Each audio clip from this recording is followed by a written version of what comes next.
Unajua watu wamekaa miezi mingi hawataki kunilipa rent. Hii nyumba hii mlango hii walilipa jana. Odi. Karibu. Mwenye nyumba ako wapi? Nataka ako wapi?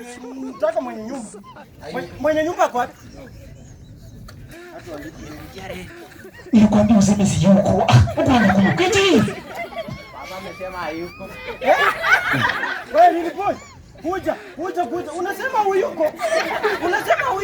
Imekuwa jokes. Nataka pesa ya rent. Hapana, imekuwa jokes. Nipe pesa ya rent. Nipe pesa ya rent. Unajua nilikuwa nimejipanga hata kulipa leo. Lakini sio shetani mgeni ameni. Wewe nipe pesa. Tumia tu na till. Weka na till.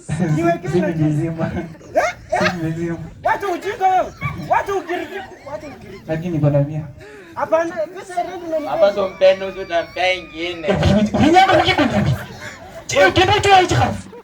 Nataka pesa ya rent. Ni bwana mia. Unajua nini? Sijui.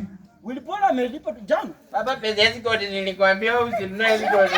Wewe umekanga wishi leo wewe sasa sasa hiyo kitu ana kupe Mungu. Kibichi. Unasikia? Hapo ndo tunasema jikalile. Nivumilie tu kwa hii miezi 2 ndakulipa. Mimi nimejikalilika sana. Ongeza kujikalilika. Pesa ni kalilika. Mbona mvumilivu mwambivu. Baba amesema hapo na pesa. Ndio bora ngana bicheje ndio utoe kama hicho singo Yesu kuli. Basi.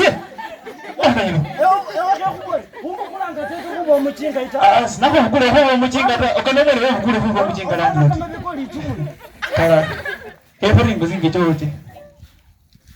Ora sifu bolu. Habari sema tunahama usiku.